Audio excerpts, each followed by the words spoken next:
Olá, muito boa noite. São 21 horas e 42 minutos, todos os sábados, já sabe, depois do telejornal.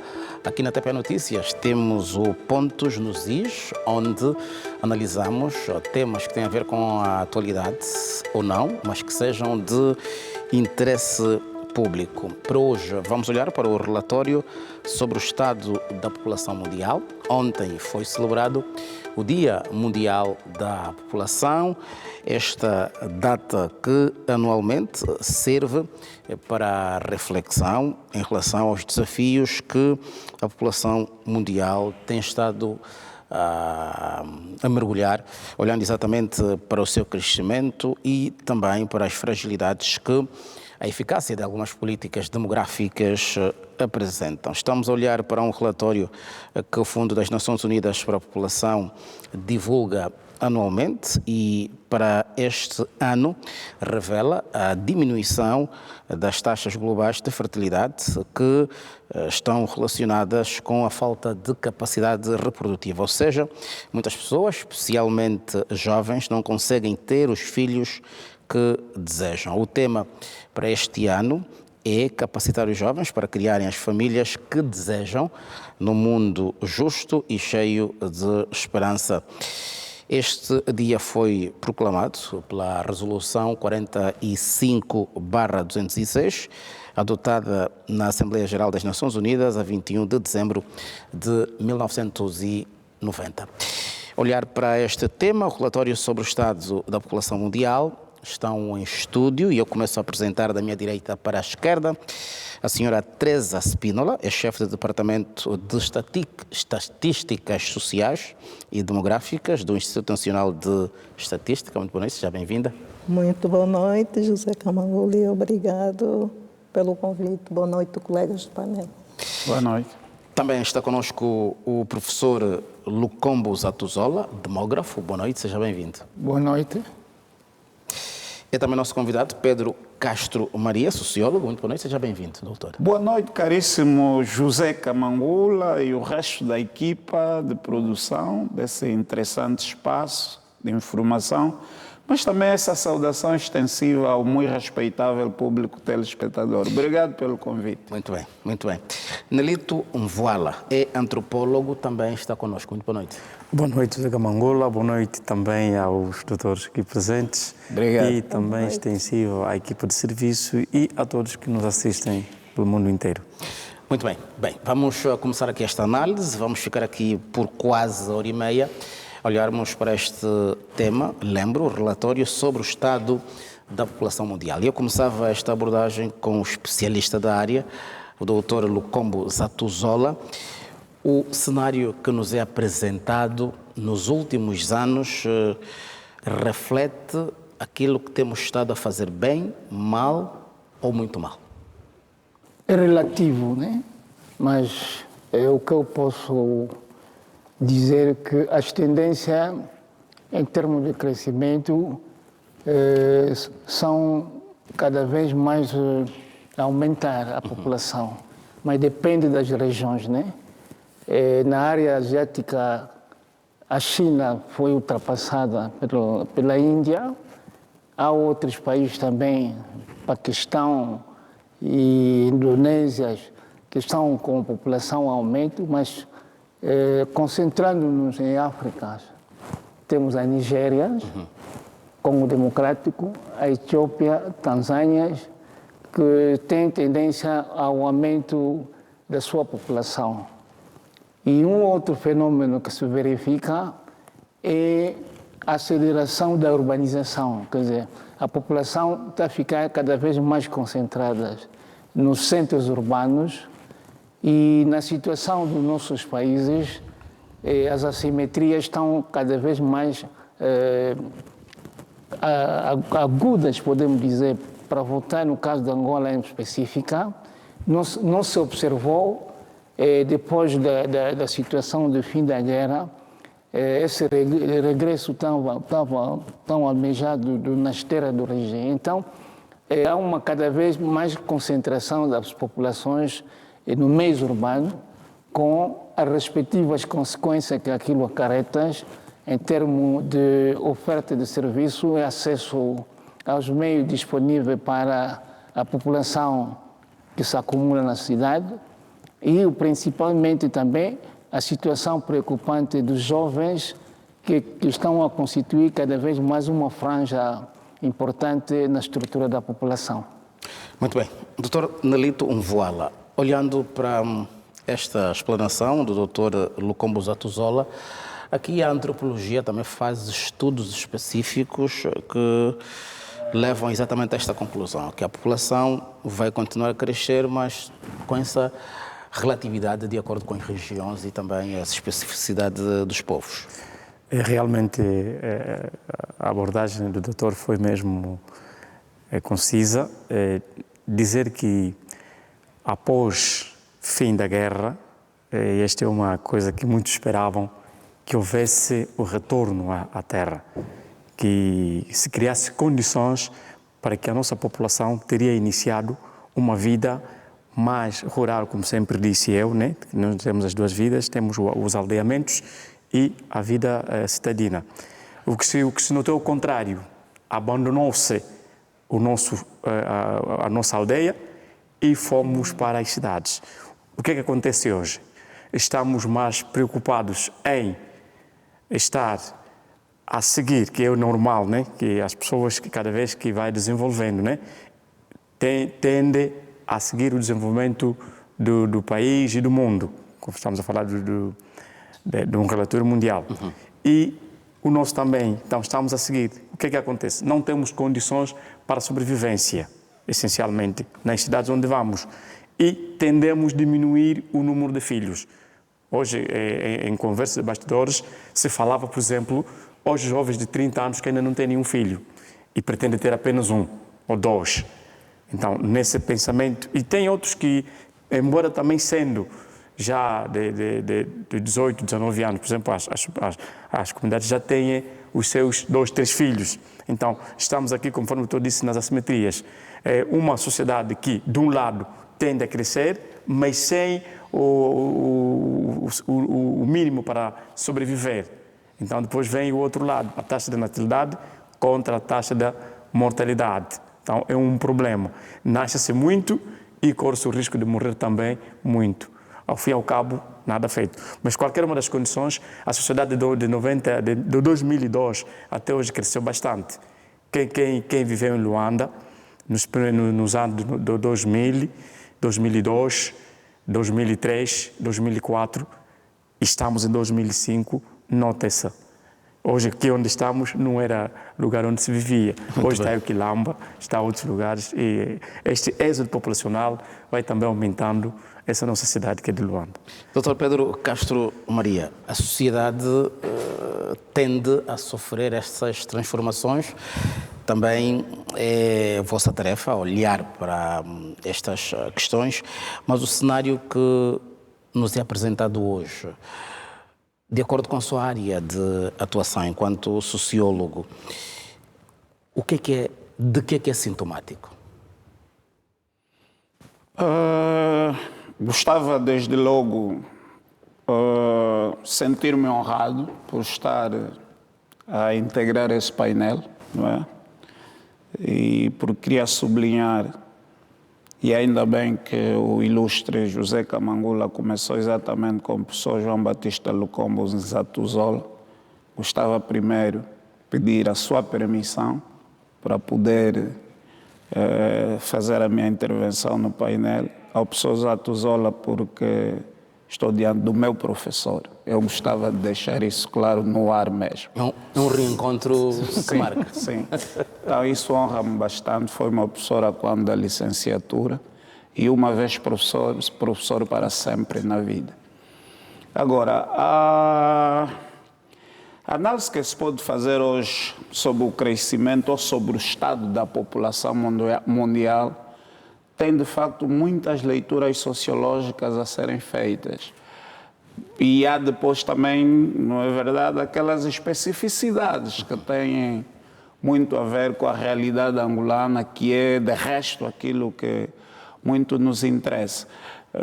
E fez bem começar pelo professor Lucombo, que é demógrafo, portanto, é demógrafo e sociólogo também, não é? Ele tem essa dupla faceta. e fez-nos saber, ou melhor, fez-nos lembrar de um dos problemas fundamentais hoje, que é o problema do crescimento urbano. Os grandes êxodos rurais ao nível do mundo começaram a se dar exatamente por causa da Revolução Industrial.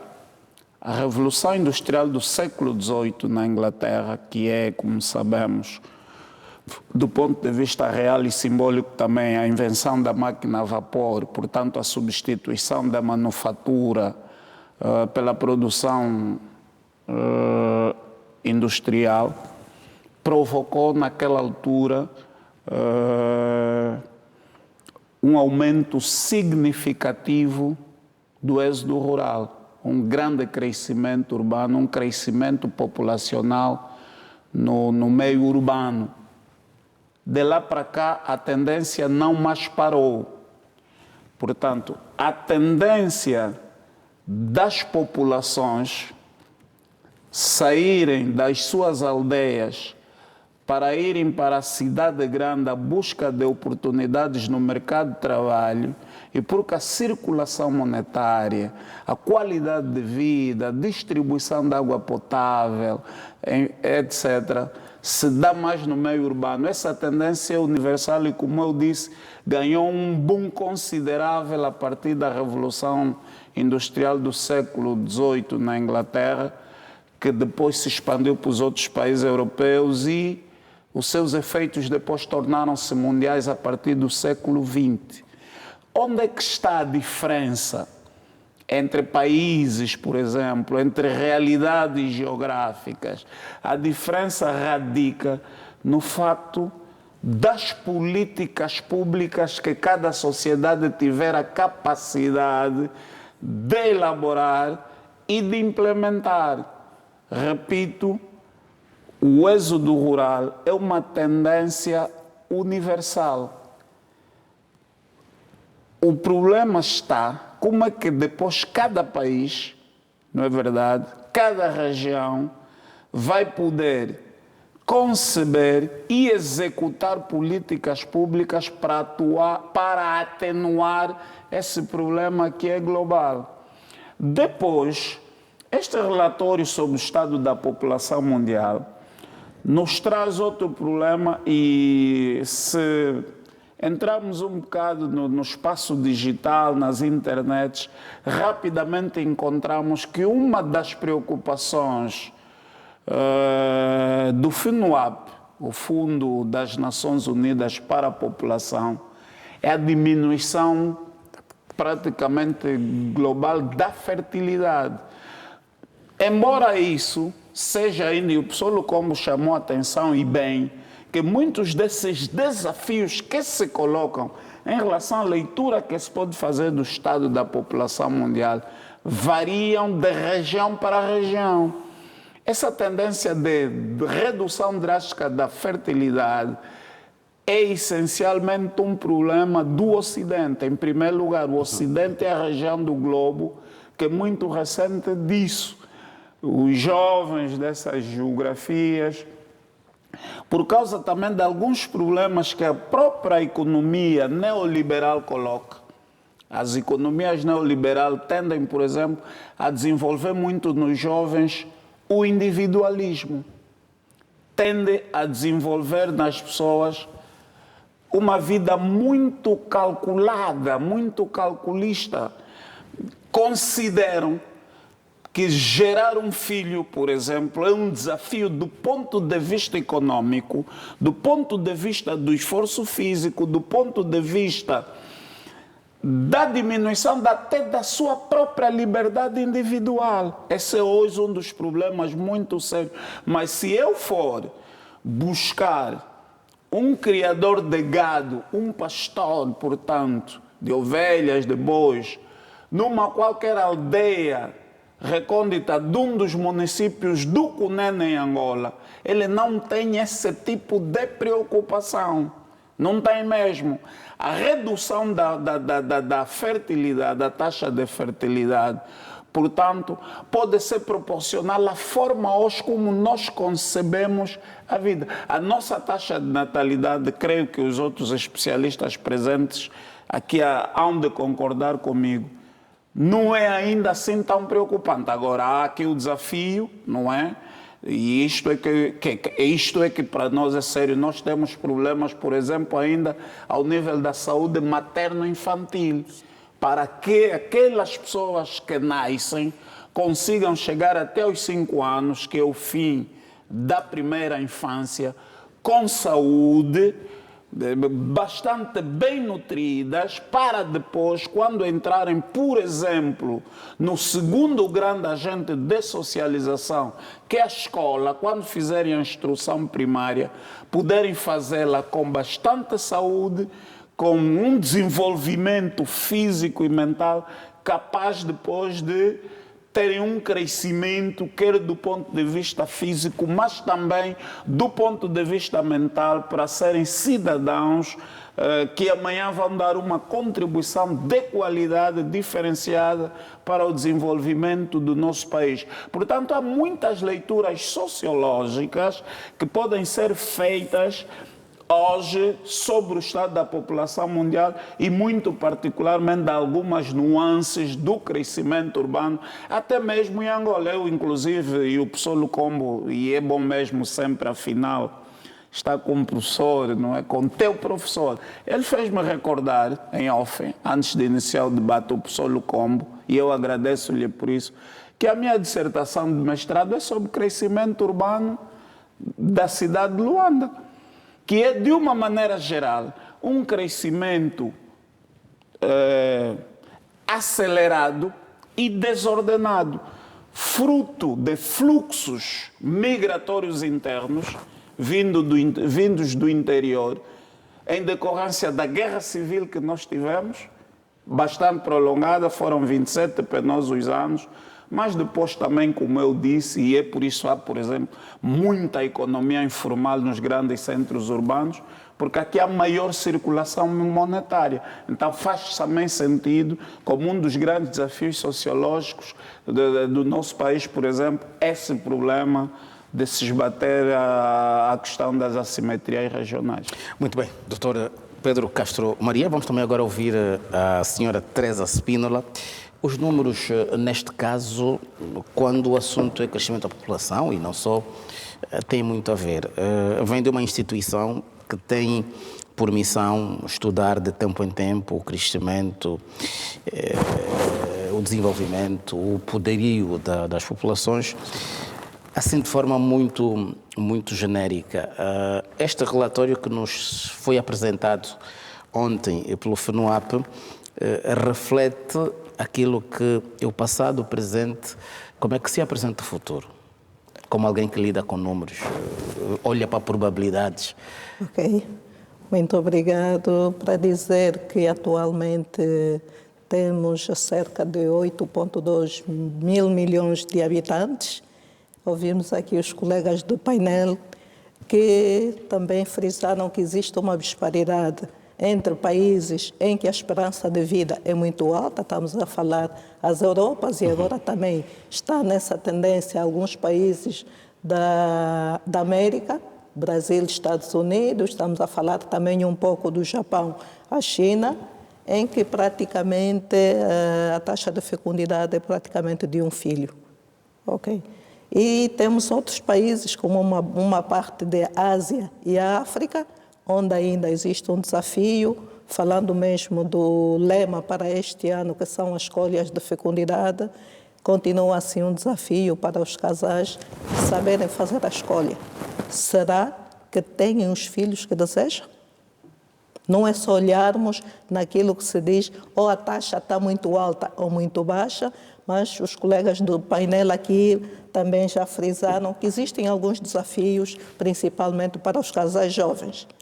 E o próprio relatório indica que, a nível mundial, 33% dos casais ainda jovens desejam sim ter filhos, só que têm alguma limitação. Para o caso da Angola não foge muito, olhando pelas últimas décadas, a nossa taxa de crescimento continua ainda 3%, mas olhando naquilo que é o ritmo de crescimento da população, tivemos ganho, porque houve uma redução significativa na taxa de mortalidade infantil, que estava em 44, conseguimos reduzir para 32, e a infanto-juvenil, que estava em 68, passamos a 52, comparando aqui o inquérito realizado em 2015-2016 e o inquérito realizado em 2023-24, que chama-se Inquérito de Indicadores Múltiplos e de Saúde. Também como um indicador que fala mesmo aqui da escolha da fecundidade e a crise que hoje chamamos que é o envelhecimento da população mundial. Para Angola também a nossa taxa de fecundidade reduziu, estávamos em 6,2 filhos por mulher em idade fértil, hoje já temos 4,8. Então, aqui olhar um pouco naquilo que são as políticas que o nosso executivo tem levado a cabo, uma delas é quanto mais a mulher, principalmente a jovem, estiver na escola, mas ela vai retardar a idade de ter o primeiro filho. Mesmo assim, ainda encontramos 27% das raparigas que já estiveram grávidas ou já tinham o primeiro filho no momento do inquérito. Então, aqui temos vários desafios, não só olhando naquilo que é o próprio crescimento da população, mas também olhar a concentração. Para o caso da Angola, para este ano, estamos estimados em 36 milhões de habitantes e estamos a dizer que mais de 50% continuam a ser mulheres. Então, daí, mais uma vez, para a reflexão, leva-se à reflexão a escolha sobre a fecundidade. Será que os jovens casais continuam a ter os filhos que desejam? E o nosso inquérito mostra que não, porque do inquérito são 4,8 filhos, mas também no nosso inquérito perguntava se o casal gostaria de ter mais filhos. E eles disseram que não, gostariam de ter pelo menos 3,9 filhos. Aí está a olhar-se na qualidade também devido a dar aos filhos. Questões econômicas. Sim.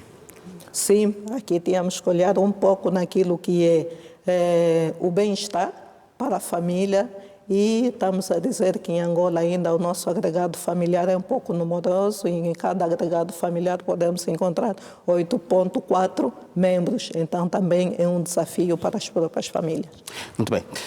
Doutor Lukombo, estamos diante de uma realidade que será permanente enquanto existirmos como seres humanos. De que forma é que os políticos devem agir para diminuir esse vazio em relação ao desenvolvimento versus crescimento da população? Porque a população está sempre à frente em relação aos avanços ou ao desenvolvimento de um outro Estado. Está-me a fazer pensar a teoria malthusianista, de Malthus, que considerava que a população crescia no ritmo geométrico e os meios de subsistência no meio aritmético. Houve várias intervenções de neo-malthusianista, uns natalista ou não natalista, mas há um outro aspecto que é preciso pôr em consideração. A tecnologia evoluiu bastante e hoje nos países desenvolvidos a mecanização fez com que haja mais extensão cultivada e cada vez menos mão de obras. De modo que a profecia malthusianista não foi absolutamente realizável com a evolução atual da tecnologia e da ciência e da melhoria da qualidade do tipo de trabalho a fazer. Um outro fenômeno que é quase despercebido na sua explicação é o envelhecimento demográfico. E sempre se pensou a alta taxa de esperança de vida é que explicava o envelhecimento da população, mas as pesquisas demográficas demonstraram que a redução da natalidade é a principal explicação do envelhecimento demográfico. Porque quanto menos se fazem os filhos, na pirâmide da idade, existe envelhecimento, quer dizer, os bebês tornam-se cada vez mais adolescentes, os adolescentes adultos, e esse envelhecimento marca-se na base como no topo.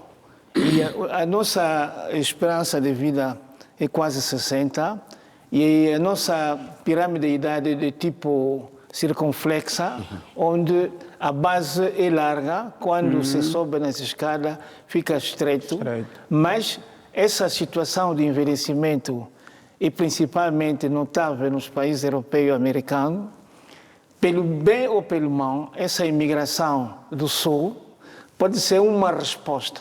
Não digo a resposta, uma resposta porque há setores que precisam de jovens, mas a taxa de natalidade não permite esse equilíbrio que é caracterizado pela redução da natalidade. Quer dizer, cria um outro problema de envelhecimento da população.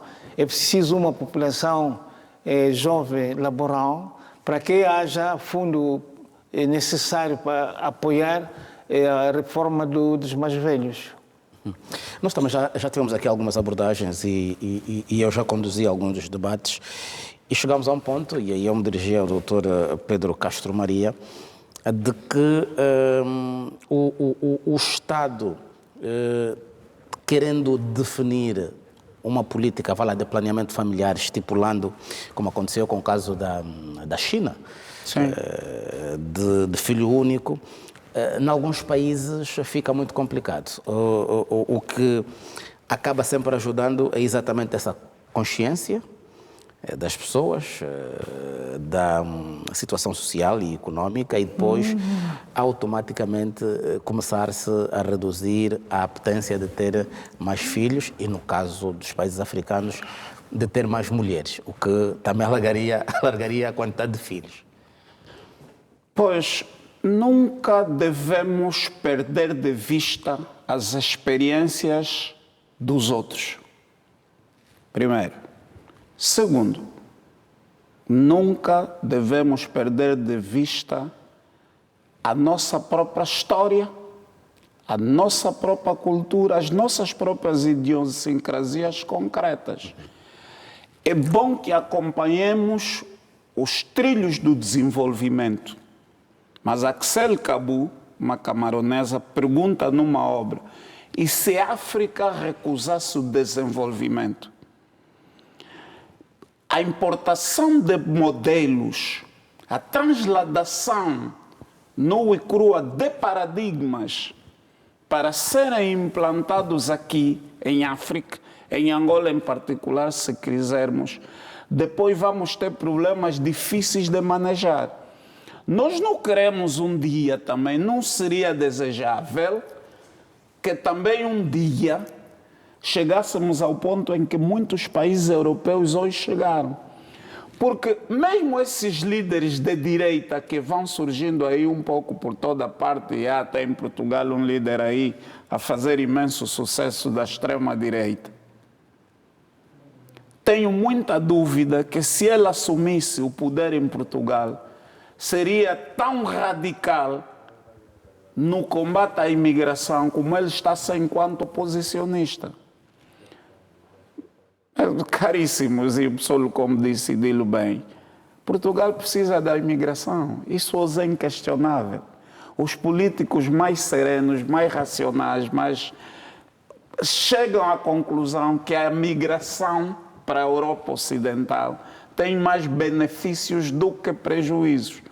Então nós não queremos amanhã que a nossa realidade, eu acompanhei com alguma atenção os números da ilustre doutora Teresa Spínola, e muito obrigado pelos números que trouxe, obviamente que enriquecem a nossa conversa, o nosso debate. O abaixamento da taxa de fecundidade de 6,8 para 4,9 é animador, mas é bom que não baixemos até onde a China esteve, até A China hoje quer fazer outras políticas de incentivo à natalidade. Mas, entretanto, temos outros desafios. Porque exagerou. Continuarmos assim. Não, mas nós, Angola, temos 1.246.700 quilômetros quadrados.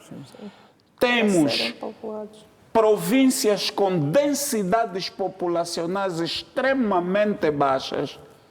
Se formos a algumas províncias do leste ou do sueste, os Quandos e os Cubangos da vida, os Mochicos, tem muito pouca população. Caro Camangula, isto nem precisa ciência, não precisa muita ciência.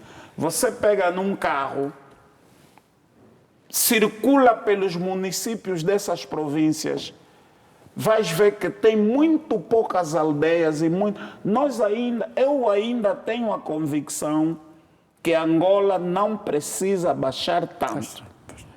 Agora, o problema também, e ainda bem que a doutora, eu refiro-me novamente aos números da doutora. A doutora, de facto, trouxe-nos números animadores de algumas políticas públicas que, ao terem sido implementadas, melhoraram alguns indicadores desse ponto de vista. Isso também, nós também não podemos como que estar atrás do mundo. Temos que acompanhar essas dinâmicas desenvolvimentistas, no sentido de que também que as pessoas vivam bem, como disse certa vez o falecido presidente José Eduardo dos Santos, nós vamos fazer de Angola também um país bom para se viver. Nós também temos essa expectativa.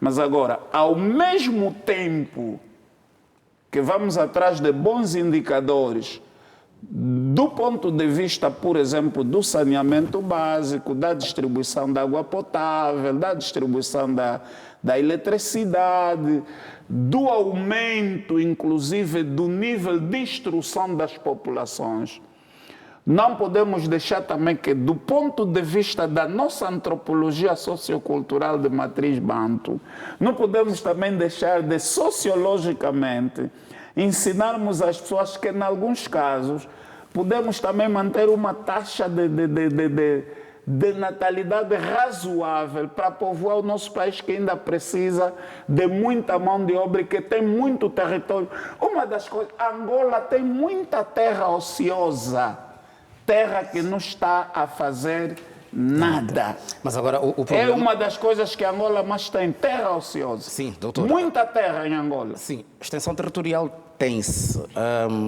Aqui a questão é a qualidade com que os filhos vão crescer, a família em si. Sem dúvida, e depois, por isso é que... Depois o país, ou seja, os países com a característica de Angola, países do sul global, têm compromissos internacionais. Deixa só lhe dar um exemplo. Eu, felizmente, frequento uma formação em Portugal e com alguma regularidade vou para lá. Deixa-lhe dizer que eu tenho colegas portugueses e brasileiros de formação que estão casados há 4, 6, 8 anos e acham que ainda não chegou à altura de fazerem filhos. E depois há o dilema entre esses jovens que não querem fazer filhos e as políticas públicas dos seus países que precisam de população jovem, como disse o doutor Lucombo. Os países precisam de população ativa e a população ativa é essencialmente jovem. Agora, nós não podemos também avançar com uma política de desenvolvimento tal. Angola ainda não precisa, em que um casal jovem queira ter só um filho. Não. É verdade que isso algum dia vamos ser tentados a atingir, porque isso parece paradoxal, é que a melhoria das condições de vida cria às vezes nas pessoas muito sentido de egoísmo, de individualismo, e as economias neoliberais têm essa tendência. Então nós temos de ter um modelo econômico, um modelo de desenvolvimento que não descure a nossa própria socioantropologia de matriz banto. Ou seja, as políticas devem ser cada vez mais aproximadas ao crescimento da população. Concordo. E é aquilo que se chamou a atenção. nem devemos ter aquilo que Thomas Malthus visualizou, ou seja, não vamos ter um crescimento geométrico da população, mas um crescimento aritmético das dinâmicas de desenvolvimento. O ideal é que pudéssemos fazer um crescimento proporcional nas duas vertentes, para termos pessoas para usufruírem, inclusive, desse desenvolvimento. Hoje você tem países do Ocidente em que surgem políticos que acham que, inclusive, eles desenvolveram os seus países em grande medida para outras pessoas, né? Embora isso também, os fluxos migratórios também hoje são inevitáveis, hoje é inevitável. E Angola ainda só na condição que tem, já sabemos como os nossos irmãos oeste-africanos e até pessoas da Ásia, da América, portanto, aportam ao nosso país a busca das nossas oportunidades econômicas. Agora imagina se esse país avançar muito mais, vamos ter que ter políticas migratórias de controle de fronteiras mais bem estabelecidas para depois também não termos outros problemas, por exemplo, de desculturação, enfim, de perda de muitos dos nossos traços característicos identitários, portanto. Doutor Anelito, há que também um desafio em relação à sustentabilidade ambiental, porque à medida que a população vai aumentando, a tendência é que se faça a utilização do meio de forma desordenada, sem olhar que quem vier depois também usufrua dele. Aqui, antropologicamente falando, isso está cautelado nem por isso, ou há que se socorrer de uma outra área do saber para se aculturar as pessoas? Acho que eu ainda gostaria de dar um outro passo. Pode rebater e depois avançar para esta questão.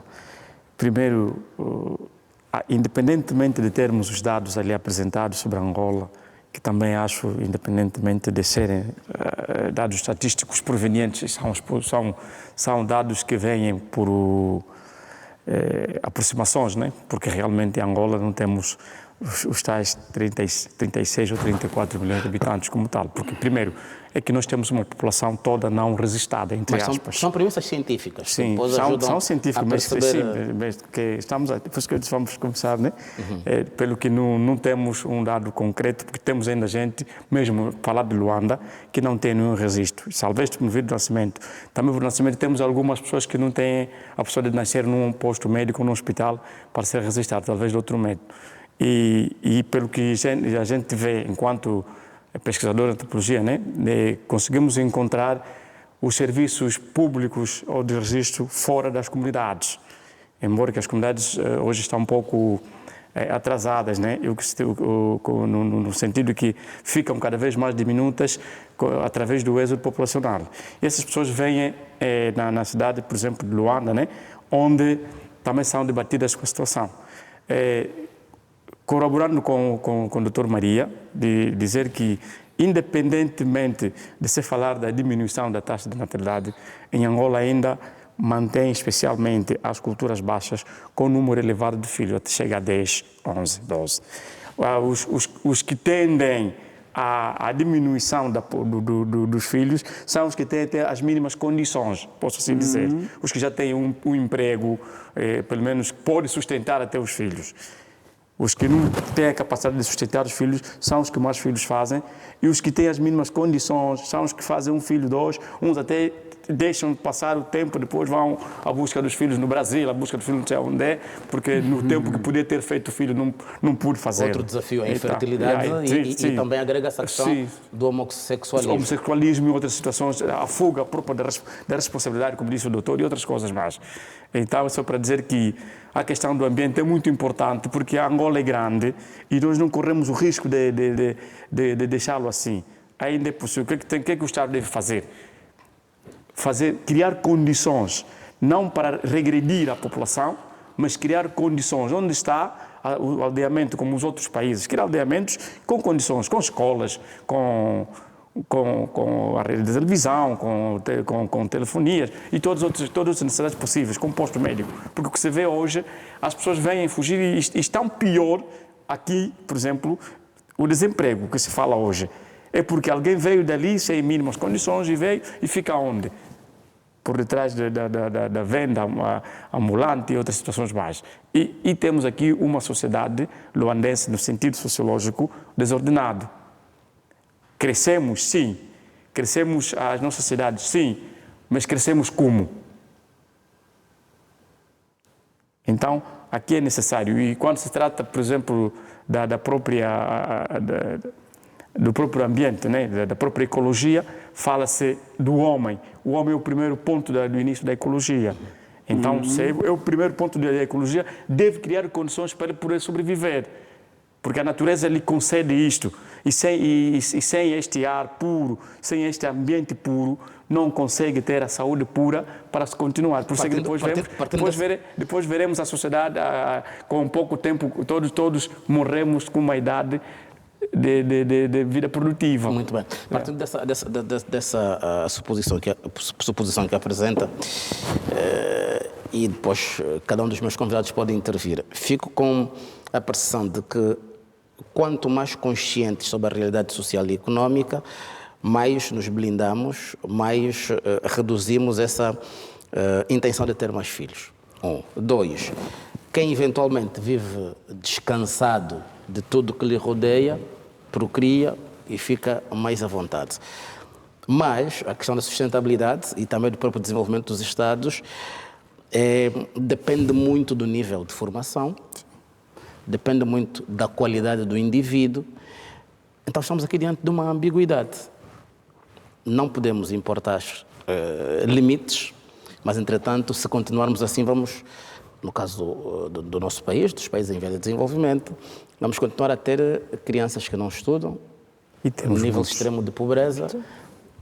De que forma é que podemos contornar isso? É a minha insistência na questão. Ok, para países igual aos nossos, em via de desenvolvimento, sabe-se muito bem que mais de 50% da sua população ainda está em idade juvenil, que é mais ou menos dos 0 aos 14 anos.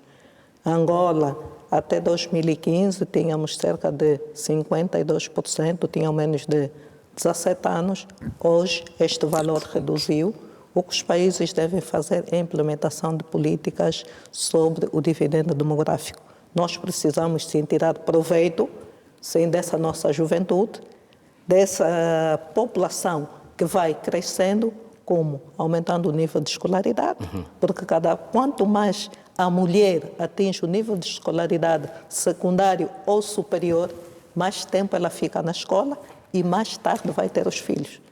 Se em 2015, 16, com o primeiro inquérito de indicadores múltiplos, a idade média de uma mulher ter o filho era 18 anos, em 2023, 24, estamos a dizer que já está para os 20 anos.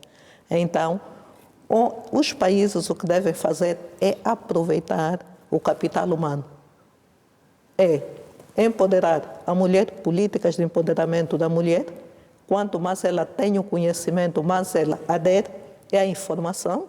E, hoje em dia, sabemos muito bem que, para o nosso caso de Angola, nós não temos, o que o meu colega do painel diz, que nas áreas rurais o número de filhos ainda continua a ser maior. Uma das dificuldades que o nosso inquérito encontrou é o acesso dos serviços de planeamento familiar. Mesmo para as zonas urbanas, apenas só as mulheres que têm maior nível de escolaridade, secundário ou mais, que têm acesso a esses serviços. E também o acesso aos métodos contraceptivos modernos também ainda é muito baixo, apenas 17%. E também há algum tabu. Sim, sim. Há casos de homens que não aceitam que a sua esposa vá aplicar um chip para controlar O nosso inquérito também mostrou que 34% das mulheres não conseguem por si só decidir que vai à consulta do planeamento familiar sem a anuência e autorização do marido. Então, cria também aqui questões de violência. É isto aqui que estamos a dizer. Quanto mais a mulher está escolarizada, mais ela facilmente acede a esses serviços. Mas há alguma contribuição em relação a essa questão? Eu queria levantar a problemática da imigração. Verifica-se na Europa as tendências de extrema-direita, o Pedro Maria sabe o discurso de Ventura. Certo. Com Chega. Evitei o nome, mas é dele que eu estava também a falar. Le Pen em França. Quer dizer, há uma grande tendência da extrema-direita de uma imigração, anti-imigração, imigraciofobia, posso dizer.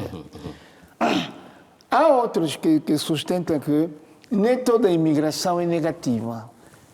Voltando no caso de Angola, Angola retirou visto a muitos países. Eu tive uma entrevista com um jornalista português, depois da notícia que em Portugal havia 40 mil casos de pessoas que foram rejeitadas, né, que são notificadas que devem deixar Portugal.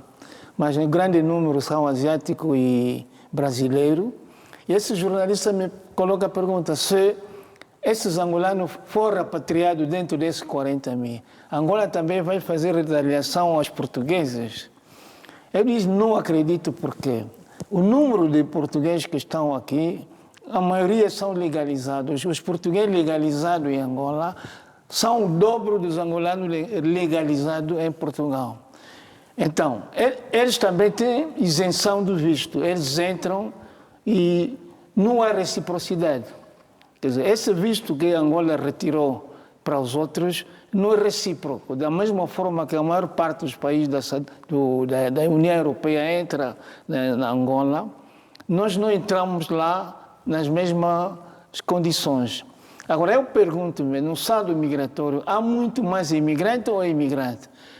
Hipoteticamente, há muito mais imigrante devido a essa retirada de visto e a nossa fronteira terrestre é tão...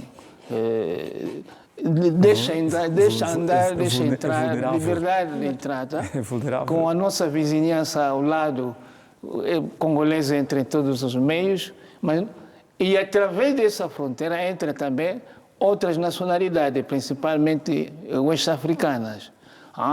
Temos uma grande comunidade brasileira aqui. Quando eu converso com certos amigos cubanos, muitos querem ficar aqui. Agora, qual é a forma de Angola, nessa hipotética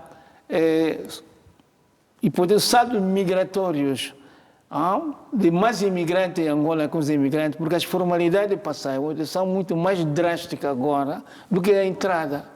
Então, eu parto do pressuposto que há muito mais imigrantes em Angola do que os angolanos que estão a sair, porque as condições são drásticas, a obtenção do visto, essas coisas todas. Então, para mim, é preciso saber fazer essa seleção dos imigrantes perante essa constatação da dimensão do país, para poder, por exemplo, tirar proveito na instalação das políticas migratórias. E eu ontem estava a me perguntar por que querem instalar a refinaria de ouro em Luanda? Qual é o justificativo? Talvez o senhor Diamantino terá que justificar isso. Numa altura que quer combater as assimetrias, quer meter a refinaria de ouro em Luanda quando se explora no Chipindo, em Kwanzanota, em Cabinda. Então, questiono-me, é uma opção que está em paradoxo com a sedentarização ou estabilização da população no meio rural do que colocar a refinaria em Luanda. Mas eu fui mais longe a dizer que amanhã, na minha terra, como a cobre vai ser explorada, que não põe a refinaria de cobre em Luanda, como de mais outro exemplo. Então, a partir dessa presença superior dos imigrantes, hipoteticamente para mim, qual é a forma de direcionar, não é, nas zonas pouco ocupadas que temos? Muito bem. Essa questão que colocou, essa questão é muito interessante. E depois a doutora Spínola fez aqui algumas reflexões também em função de alguns indicadores que era interessante refletir. Eu, quando da minha intervenção anterior, falava da necessidade de criarmos a possibilidade de pontos de equilíbrio. Falava da necessidade de haver, por exemplo, um crescimento populacional que caminhe não vamos dizer já assim, porque isso também não é tão matemático como se pode querer sugerir, mas caminha pelo menos de alguma forma numa proporção equilibrada com as dinâmicas de desenvolvimento social. Mas também eu estou, enquanto sociólogo, e com muita inclinação também, do ponto de vista profissional de especialização para a antropologia, eu também estou aqui a defender sempre que respeitemos as nossas idiosincrasias culturais. Por que não educarmos a nossa juventude a partir do meio familiar, a partir do segundo grande agente de socialização que é a escola, que o facto de você atingir uma formação superior, por exemplo, quer seja o nível do primeiro ciclo, que é a licenciatura, do segundo ciclo, que é o mestrado, ou do terceiro ciclo, que é o doutoramento, por que não estabeleçamos uma política de crescimento populacional que faça ver a esses jovens que quanto mais formação você tiver, mais recursos tiver. Se você estiver a trabalhar na Sonangol, na AGT, se você estiver a trabalhar na docência universitária, na função pública, sei lá, com uma remuneração razoável, e em vez de você imitar o mau exemplo do ocidental, do europeu, que fez só um filho porque está formado. Eu estava há pouco a referir-me aos meus colegas, às minhas colegas. Sabem quem são os seus filhos que estão a fazer o lugar dos filhos que eles não querem ter? São os cães ou os gatos. E nas juntas de freguesias de muitas das circunscrições político-administrativas de Portugal, já tem lá uma secção de registro dos catídeos e gatídeos. Nós não precisamos ainda chegar a esse ponto de registrar cães e gatos com o nome de João, de Manuel, como filhos dos nossos jovens. Nós ainda não precisamos disso. E nós ainda precisamos criar uma nova consciência de que um licenciado, um mestre, um doutor pode ter 4 ou 5 filhos. Porque até se o que tem condições de poder dar educação. O doutor tem 8. Sim. Dar educação. Eu, infelizmente, tenho 6 filhos, mas só 3 são biológicos. Tive depois de buscar mais 3 para ter 6 filhos. E estou satisfeito com esse número. Se tivesse 2, 3, estaria a sentir-me mal. Estaria bem. Está a ver? E a gestão? A experiência Está a que ser tem? Possível. Tenho formação ao nível do mestrado. Sou docente do ensino Mas superior. para os filhos? Tenho recursos. Estão a ser formados. Vão ter boa formação. Sim. Aqueles que seguirem a minha política de formação familiar vão ser bem formados.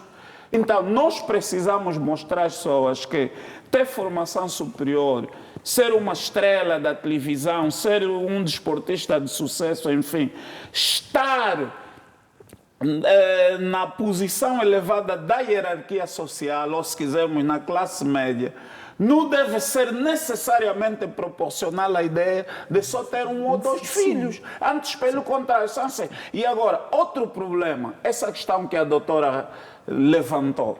Será que levar o acesso ao planeamento familiar, o acesso a métodos contraceptivos nas nossas aldeias, como fazemos no meio urbano, de alguma forma não é também uma grande violência simbólica? Não era melhor também articularmos isso bem com as dinâmicas culturais daqueles povos, no sentido de também não tornarmos todo mundo urbano? Por exemplo, a questão da transumância do gado, em algumas regiões do país. Sobretudo a região sul. Sim, exatamente. Sei que o Camangula sabe do que estou a falar. Veja que você não pode, de maneira nenhuma, em alguns casos, obrigar a ter uma escola fixa. Por que não optar por escolas móveis para, por exemplo, adequar uma dinâmica cultural milenar e muito ligada ao seu desenvolvimento econômico, à sua concepção de vida, ao seu modo de vida, e você levar a escola, fixar numa localidade e impedir a transumância do gado? Está a ver?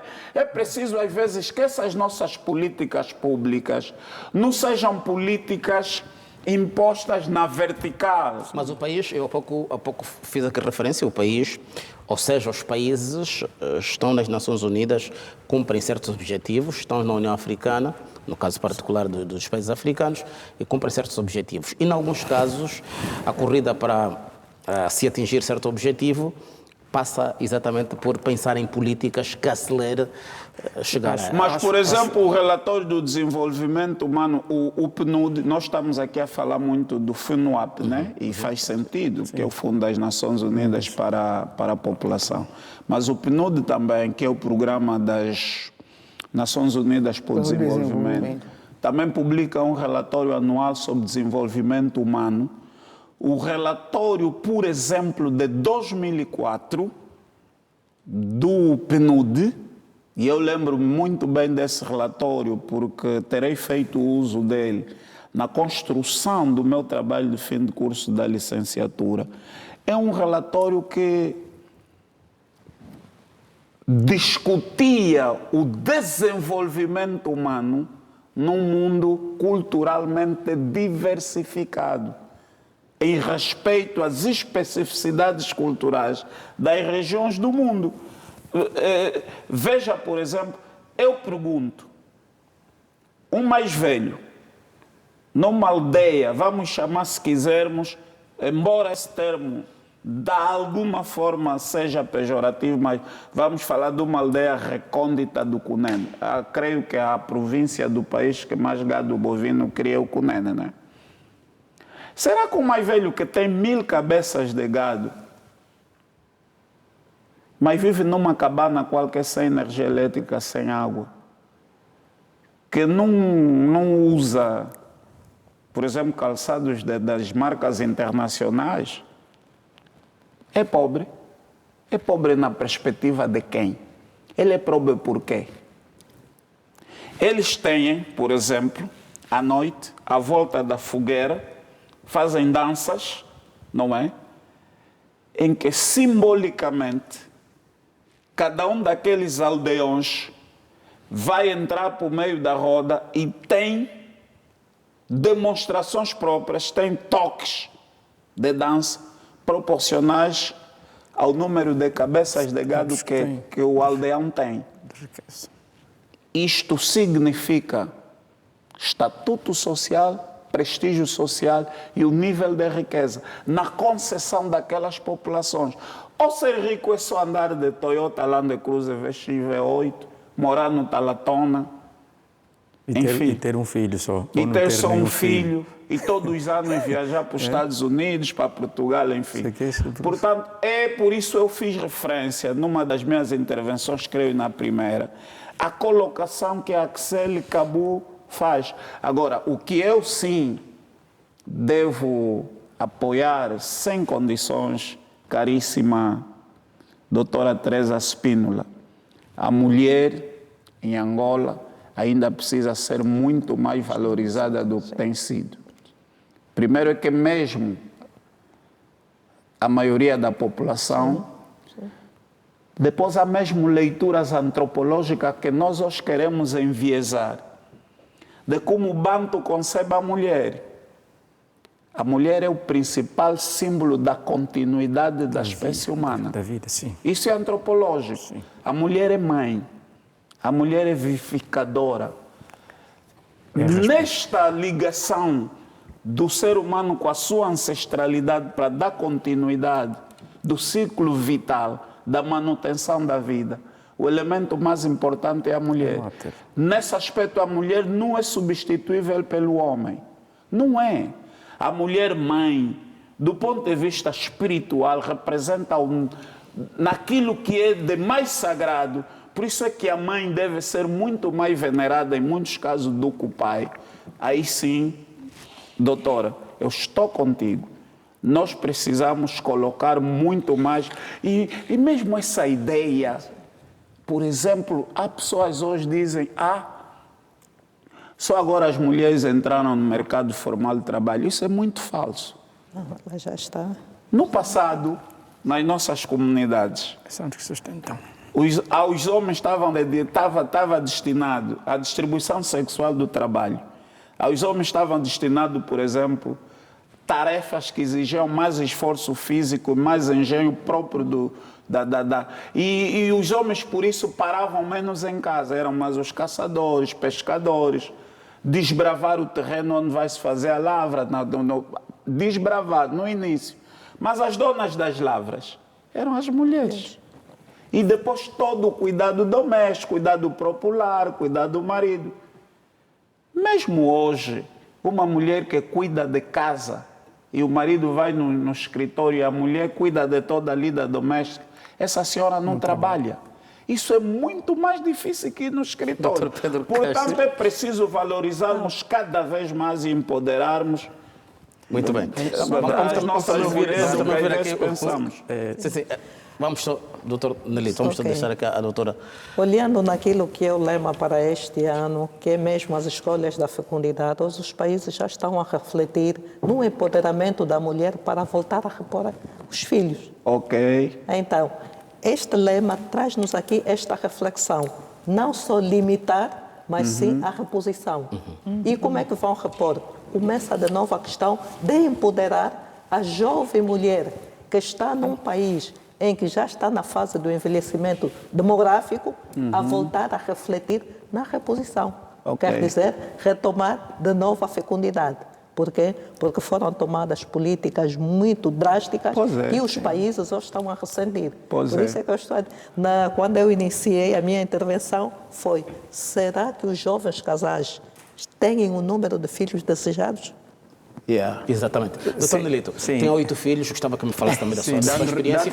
Nós estamos a falar para um vasto auditório e depois fica aqui a ideia de alguma discriminação com a defesa que se faz, de que devemos respeitar questões culturais, mas, entretanto, está-se a atirar com alguma crítica para o Ocidente ou pessoas que só tenham um filho.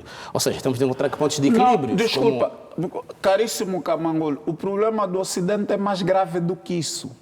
E eles estão a ressentir a pirâmide invertida, bastante alargada no topo. Não é, professor? Em urna. E com a base... Eles... Não, nós só estamos a nos referir no Ocidente porque é uma realidade palpável. E os governos deles têm esse problema. Lá isso é sério. Você tem jovem, está contigo no debate na universidade, no espaço, ele está a terminar o mestrado, está a dizer: esse mundo não está preparado para receber o meu filho, não vou ter filho. Depois filho é gato e cão. Nós aqui, vai mesmo o caro Camangula, vai mesmo nos teus pais visitar o neto que está aí, lhes apresentar um cão. Bem, não sei, né? Doutor Nelito, por favor. Eu dizia, pelo menos os jovens que eu tive contato, né, das áreas suburbanas. Sim. Mas gostava que ele falasse da sua experiência. 8 filhos. Eu tenho. Todos a estudar? São todas meninas e tive filhos tarde, realmente. E já... Mas teve filho tarde e 8? Ainda Qual foi a fórmula? Boa pergunta. Não, mas nós aqui estamos de olhar no detalhe. Sim. Mas pode partilhar a sua experiência. Tive 6 com uma relação e 2 com outra. Ok. Esta é a minha experiência. Mas estão todos encaminhados? Estão bem encaminhados. Muito bem. Sim, dando assim resposta à doutora e dando também um pouco de força quando se fala das simetrias, por que não criarmos escolas também nas comunidades rurais em condições, né? Porque hoje o jovem, para estudar, tem que deixar a sua terra, né, e ir à procura, embora que é a dinâmica de todas as sociedades, mas se nós tivéssemos uma escola, por exemplo, em condições, eu falo especialmente do nosso norte de Angola, que é difícil, o sul de Angola ainda para que não vá numa comuna, podes encontrar uma escola do ensino médio, mas a parte do norte de Angola é difícil encontrar numa comuna uma escola do ensino médio. Então, os jovens tendem a emigrar para encontrar uma escola do ensino médio onde dá continuação da sua formação é muito difícil. Então, se o serviço de saúde fosse ao encontro das comunidades, nunca tiver. Quando estamos aqui a culpar, porque o serviço de saúde nunca foi ao encontro da comunidade. A educação nunca foi ao encontro. Você vai com deficiência. vai apenas com o primeiro ciclo e vamos ter dificuldades para poder dar continuidade à formação a esta mulher que nós queremos que seja empoderada, a esta mulher que queremos que tenha um equilíbrio na profissão. Então temos as grandes assimetrias regionais. Aqui, num lado, vêm pessoas que têm um outro pensamento de vida e ao encontro do pensamento ocidental, da qual tem que lidar aqui com um grande desafio, falta de emprego, falta de estudo, e nós temos em Angola, para ser sincero, o número de filhos que cada um tem, muitos deles não chegam a entrar nas escolas, mesmo em Luanda, mesmo nas províncias como Uíge, Benguela, não temos escolas suficientes para alocar os filhos que temos, por isso é que também é uma outra dificuldade. Se tivéssemos essas escolas do segundo ciclo, pelo menos também alguns núcleos de licenciaturas nesses lugares, nos municípios, acho que o êxodo seria menor. É a minha forma de pensar. Doutor Lukombo, a questão do incentivo à natalidade. O Ocidente, por acaso, consciente das dificuldades? A melhor resposta, Sim. Eu me refiro à profecia de Mandela: the most important weapon to change the world is education. A arma mais poderosa para mudar a população é a educação. Tem que levar isso para... Mas na brincadeira, nas minhas turmas, eu costumo dizer ao jovem, é curioso a ansiedade do jovem a uma determinada idade, 19, quer manter, quer ter meu filho, meu bebê, mas na maior parte dos casos não tem condições, nem trabalha, não tem formação, porque tem que viver na casa dos pais. Mas, contrariamente à juventude europeia, onde o namoro, a paixão é exibida na rua, no comboio, no parque, beijinho, abraço, mas essa exibição culturalmente não é apresentada da mesma forma, mas paradoxalmente engravida mais do que é. Eu até chego ao ponto de ser mais agressivo, dizer, jovem, você conhece o caderno, o calendário menstrual da sua namorada? Ela também não conhece. Quer dizer, não controla essas coisas todas, que são elementares, mesmo nas aldeias, voltando à aldeia, existia espaçamento nas relações sexuais, abstinência mesmo. Sim. Mas esses nossos jovens não sabem esses meios que são naturais, que são normais, é como se fosse também parar de fumar ou de beber. Você pode temporariamente evitar ou saber que a mulher está nesse estado, hoje não vou fazer sexo para não engravidar, mas não controla essas coisas todas. São fundamentais na mentalidade e na maneira de se comportar e de prevenir certas gravidez que são precoces. E que Angola também lá tem indicador negativo, é um dos países onde a gravidez precoce tem níveis mais altos, provocado não só pelos próprios jovens, também alguns adultos que ainda têm aquela educação de querer jovem, mas também de jovens com interesses materiais, preferem, digamos, recorrer à relação com pessoas mais velhas ou já comprometidas. Muito bem. Meus senhores, nós chegamos ao limite do nosso tempo, parecendo que não temos a consciência de que não esgotamos o assunto. Ainda teríamos muito, né, por abordar em relação a esta questão ligada à população mundial e esta análise que fomos fazendo em torno do relatório sobre o estado da população mundial. Devo mesmo agradecer-vos, a doutora Teresa Spínola, o professor Lukombo Zatuzola, Pedro Castro Maria e também Nelito Mvoala. Desejo que tenham continuação de bom sábado e oportunamente, obviamente, voltaremos a falar sobre essa questão. Aliás, o doutor Lukombo tem sido habitué nas abordagens sobre isso e já tivemos algumas vezes em painéis do género. Ao telespectador, agradecer aqui a assiduidade da sua audiência. Continuação de bom sábado também e eu volto amanhã para o Jornal da Tarde.